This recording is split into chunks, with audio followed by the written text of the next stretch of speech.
संयुक्त मोर्चा बना, अलग अलग संगठन बने तो एक बड़ा मोर्चा बना के जो भी किसान संगठन है अपना झंडा बैनर लेके आप किसान मोर्चे में आ सकते हैं। यहाँ भी किसान संयुक्त मोर्चे के बैनर के नीचे धरना चला हुआ है।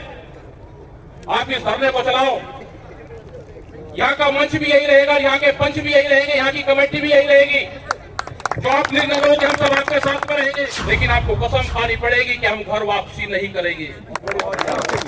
आपका पहला पड़ाव 41 दिन का होगा। आप पहला आंदोलन की जो शुरुआत करोगे, आज से 41 दिन के लिए आप पहली तैयारी करना। यह आंदोलन आपका लंबा चलेगा। तो यहाँ की कमेटी ने निर्णय लिया है कि हमारा पड़ाव दिल्ली के बॉर्डर पर रहेगा। आप तैयारी के साथ बजाना। बहुत से किसान संगठन बनवाए। जो आदमी भी बात करने गया उसको कहा कि एक नया किसान संगठन बना ले। हमको कोई ऐतराज नहीं है कि लोगों ने संगठन बनाए, कोई ऐतराज नहीं है। लेकिन जितने भी राष्ट्रीय अध्यक्ष हैं, जितनी भी समितियों के अध्यक्ष हैं, कोई नया संगठन बनाता है तो 41 दिन कम से कम जेल में रहना सीख लो। 41 दिन का संगठन बनते ही यहाँ पे धरना देना सीख लो। ये नया संगठन बना है तो मैं 41 दिन धरना दूंगा और मेरी पक्की आइडेंटिटी हो जाएगी। ये अभी और संगठन बनेंगे, अभी गांव के नाम से संगठन बनेंगे, अलग अलग गांव के राष्ट्रीय अध्यक्ष बनेंगे। यहाँ के कुछ लोग हैं जो संगठन को चलाते हैं, जो भारत सरकार में हैं। उन्होंने जिम्मेदारी ली है, कुछ बड़े नेता उन्होंने जिम्मेदारी ली है किसान संगठन को तोड़ने की। उन्होंने कहा कि किसान संगठन को देश से मैं तोड़ूंगा। उनका नाम नहीं हम बताते यहाँ पे, उनकी सब जानकारी है। लेकिन फिर भी देश में किसान संयुक्त मोर्चा बना, अलग अलग संगठन बने तो एक बड़ा मोर्चा बना के जो भी किसान संगठन है अपना झंडा बैनर लेके आप किसान मोर्चे में आ सकते हो। यहाँ भी किसान संयुक्त मोर्चे के बैनर के नीचे धरना चला हुआ है। आप इस धरने को चलाओ। यहाँ का मंच भी यही रहेगा, यहाँ के पंच भी यही रहेंगे, यहाँ की कमेटी भी यही रहेगी। जो आप निर्णय लो कि हम सब आपके साथ में रहेंगे, लेकिन आपको कसम खानी पड़ेगी कि हम घर वापसी नहीं करेंगे। आपका पहला पड़ाव 41 दिन का होगा। आप पहला आंदोलन की जो शुरुआत करोगे, आज से 41 दिन के लिए आप पहली तैयारी करना। यह आंदोलन आपका लंबा चलेगा। आप जिस दिन ये चाहेंगे हमको धरना खत्म करना है, उस दिन आप झगड़ा कर लेना। आपने लोगों से या कोई लोग आपके बीच में पत्थर पुलिस और प्रशासन पे फेंक देंगे, उसी दिन ये आपका आंदोलन खत्म हो जाएगा। जो यहाँ की कमेटी ने निर्णय लिया है कि हमारा पड़ाव दिल्ली के बॉर्डर पर रहेगा। आप तैयारी के साथ बजाना। यह आंदोलन आपका चलेगा। कुछ यहाँ पे सरकारी भी किसान संगठन हैं, अपने शांतिपूर्ण तरीके से आंदोलन चला रहे हैं, कई महीने से बैठे हुए हैं। कुछ संगठन बाहर चल रहे हैं, जो बड़ा आंदोलन चल रहे हैं बाहर में भी, वो भी सरकार के द्वारा चलाए हुए आंदोलन है। वे संगठन भी 14-14 महीने चलेंगे, क्योंकि जो बाहर के बड़े संगठन है उनको चलवाया जा रहा है कुछ जगह। उनका है कि दिल्ली में जो आंदोलन हुआ उससे बड़ा आंदोलन दूसरे वाला है।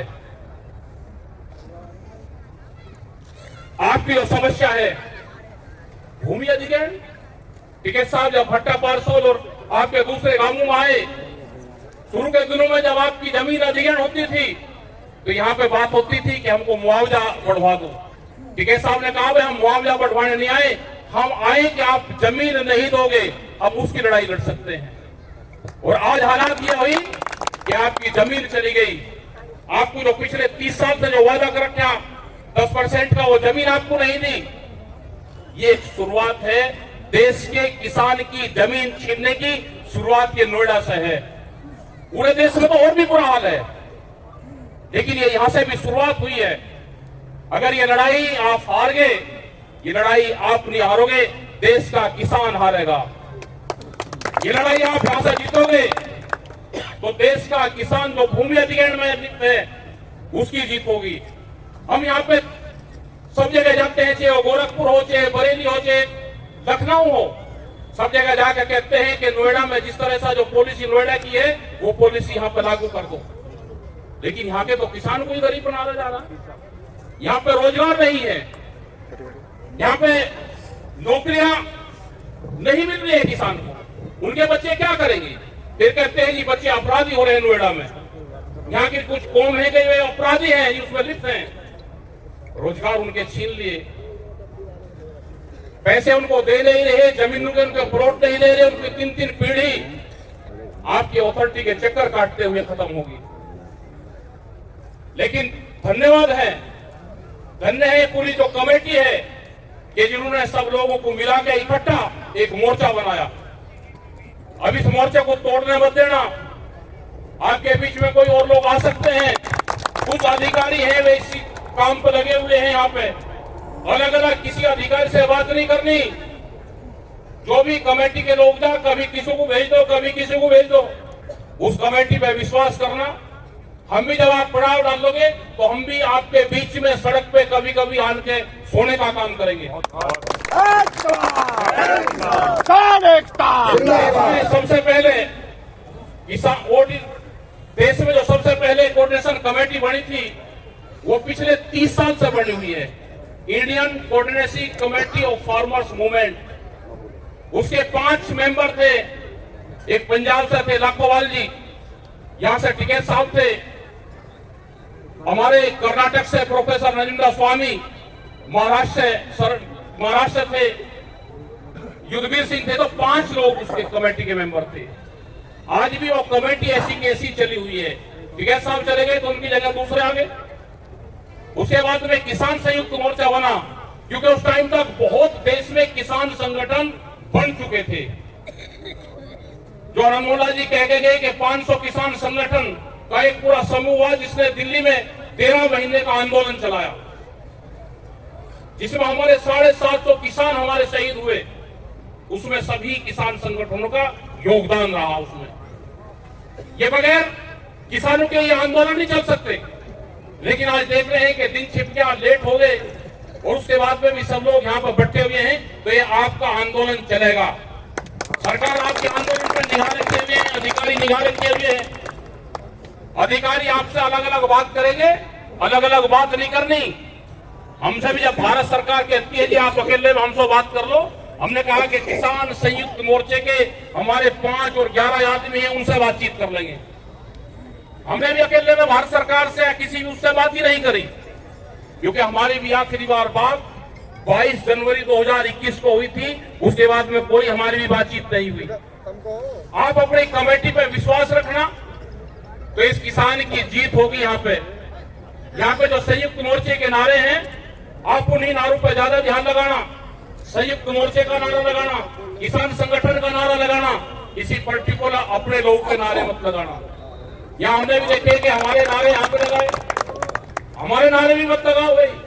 हम संयुक्त मोर्चे का हिस्सा है तो संयुक्त मोर्चे के लगेंगे, तो इस किसान का लगेगा। इस किसान ने आप लोग पे विश्वास करा है। ये आएंगे, एयरपोर्ट के लोग यहाँ पे हैं, उनकी भी दिक्कत है एयरपोर्ट के लोगों की। अभी तो कुछ गांव गए, और गांव भी जाएंगे। आपको ये लड़ाई कैडी लड़नी पड़ेगी। यहाँ पे बाहर से भी लोग आएंगे, आपसे सीखने लोग आएंगे बाहर से। लखनऊ में भी वहां पे पवन को भेजा था, एक मुद्दा था लखनऊ का, वहां पे भी उनकी 13 गांव की जमीन अधिग्रहण हो रही है। तो वहां पे भेजे थे, तो बात करी वहां के अधिकारी से, पूरे फ्रॉड गिरती किसान के साथ में हुई। पूरे देश भर में यही चल रहा। बिहार की बात करी ओपी फौजी साहब ने, बिहार में गए तो बिहार में भी किसान की जमीन लूटने का काम करा जा रहा। तो इसीलिए तो करा जा रहा है ना कि बिहार में वे आंदोलन नहीं कर सकते बड़ा कोई। आप तो दिल्ली के नजदीक हो। बिहार के लोग क्यों मजदूर बन गए? अगर बिहार के लोग अब मजदूर बने तो आने वाले 20 साल में आप लोग भी मजदूर बनोगे, क्योंकि बिहार पहला स्टेट बना जिसमें लेबर तैयार हुई। वे किसान हैं जो आपके यहाँ पे खेत में काम करने आते हैं, वे वहां का किसान है। उनकी जमीन छीन ली गई। वहां पर मंडी जहाँ पे फसल बेचते थे, वहां की मंडियां बंद कर दी गई। तो हालात देश के ठीक नहीं है। जो ये नारा देते हैं ना कि बटोगे तो कटोगे, तो हमारा भी नारा यही है, बटोगे तो लुटोगे। ये नारे इस तरह के देंगे कि जिससे जनता भ्रमित हो, आप उनके साथ में जुड़े रहो। हमने नहीं कहा कि किसी को वोट कहां देना, आप दे लो जहां देनी, लेकिन आप किसान संगठनों को मजबूत रखो। इनका कुछ नहीं पता, इनको किसी से कोई मोह लगाव नहीं है, अपनी भी पार्टी से लगाव नहीं है। इन्हें छत्तीसगढ़ के मुख्यमंत्री आदिवासी बनवाया और आदिवासी मुख्यमंत्री बनने के बाद ही हसदेव के जो जंगल है जहां पे आदिवासी रहते हैं, करीब कई लाख पेड़ उसी जंगल के काटे जा रहे, जो 55 साल का पहला जंगल था, जिससे पर्यावरण को बहुत नुकसान होगा। आदिवासी मुख्यमंत्री पूरे जंगल वहां के काटे जा रहे हैं। 500 मशीनें हैं वहां पे जो जंगल काटने का काम कर रही है। जो इलेक्ट्रिक मशीन है, जो 500 मशीन कितना जंगल काटती होगी, पूरे के पूरे जंगल के जंगल काटती है। ये सरकार उद्योगपतियों की सरकार है, ये सरकार व्यापारियों की है। आपकी जमीन छीनना चाहते हैं। अगर ये लड़ाई आप नहीं लड़ोगे तो आने वाली नस्लें आपको धिक्कार करेगी। आने वाली नस्लें आपकी ये लड़ाई नहीं लड़ सकती। अगर ये जमीन आपके हाथ से गई तो आने वाली पीढ़ी कोई लड़ाई नहीं लड़ सकती। जमीन बचानी है तो आंदोलन करने पड़ेंगे, जेल जाना पड़ेगा। बगैर जेल जाए आंदोलन सक्सेसफुल नहीं होता। कमजोरी हमारे विपक्ष के नेताओं में भी है, उन्होंने आंदोलन छोड़ दिए। कोई जेल नहीं जा रहा, कोई लाठी नहीं खा रहा। ये देश आंदोलन से बचेगा, ये देश पॉलिटिकल सिस्टम से बचेगा ही नहीं। अगर देश में आंदोलन खत्म हुए तो ये देश खत्म होगा। हमको फिर उसी तरह से, जिस तरह से किसान संयुक्त मोर्चे का दिल्ली में आंदोलन चला, उसी तरह से देश में फिर आवाज उठ रही है, फिर बड़ी लड़ाई लड़ी जाएगी। सब पूरा देश निगाह ताक रहा है फिर किसान संयुक्त मोर्चे पे। सरकारें अभी किसान संयुक्त मोर्चे को तोड़ने का काम कर रही।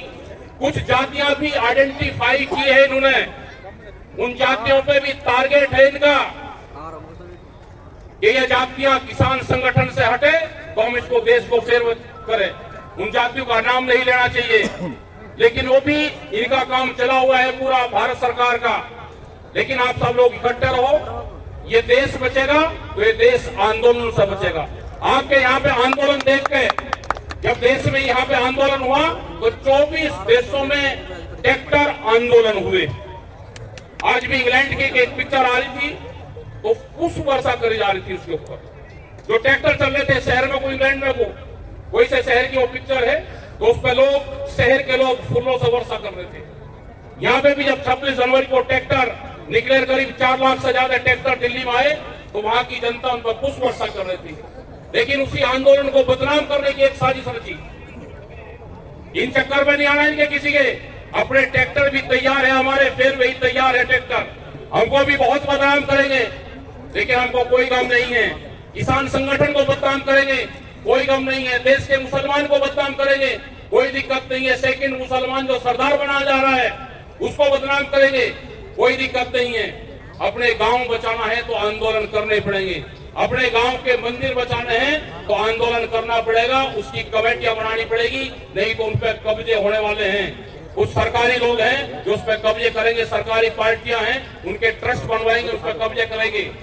आप भी अपने गांव के अगर मंदिर बचाने हैं तो जो सरकारी जमीन है वो बचानी है तो उसके ट्रस्ट बनवा के अपनी गांव की कमेटी बनवाओ, तो ये आपकी जमीनें बचेगी, नहीं तो ये भी नहीं बचेगी। तो आप लोगों ने बात सुनी, बहुत धैर्य से सुनी। आप सब लोगों का धन्यवाद। जय हिंद, जय भारत। जो आपके इशू हैं, जो आपके 3-4 इशू हैं, हम पूरे जो 10% भूमि का मामला है, नया भूमि अधिग्रहण का इशू है, एयरपोर्ट वाले मामले हैं, हम सब आपके साथ में हैं। उसमें हम भी पड़ाव में, जब जब भी पड़ाव होंगे हम उन पड़ाव में लौटने का काम करेंगे। धन्यवाद। जय हिंद, जय भारत, जय नोएडा।